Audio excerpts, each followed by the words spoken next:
Antok na ako mga kapobre. Dito lang ako natulog sa labas. Kasi mainit doon sa loob. Nilabas ko itong sopa ko. Ay, sa lasit. Dito may pahangin ako, pahangin. Electric fan na maliit.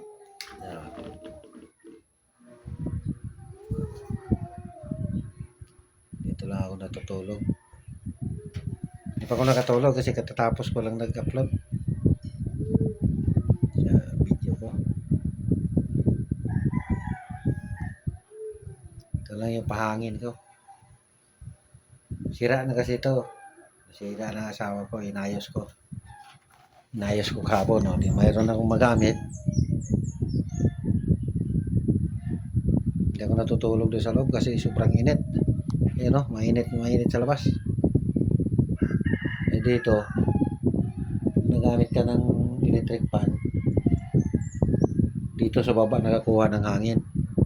Kasi pag ceiling fan nandun sa bubong, yung init sa yero, yun ang ibuga sa'yo. Kaya mainit. Ayan, marami akong mga ceiling fan. Hindi ko ginamit ito.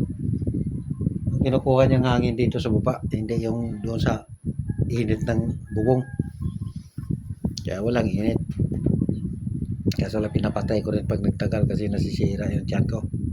Puro hangin yung ano. Hindi ako tiis niyan pag nagdamag yung hangin. Kaya nga pag natulog ako sa gabi, hindi ako nagsisiling fan. Ganito, bandarin ko lang yan mga kalahating oras. Tapos pinapatay ko rin yan. Pagka mainit na naman, bandarin ko na naman yan. Patay lang kasi pag ituloy-tuloy ko, nasisira yung tiyan ko. Puro kabag yung tiyan ko. Di pa ako nakatulog. Matutulog pa ako. Wala naman akong ganong gagawin mamaya.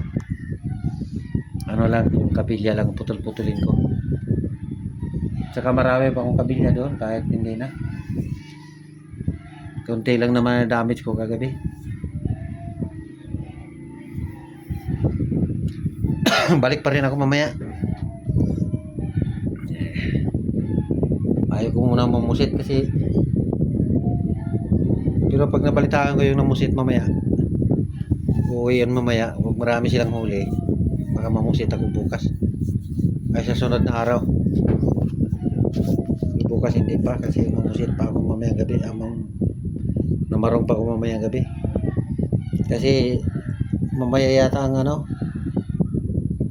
kawala. Yun ang pinaka dilim talaga na mahaba, umaga na yung buwan.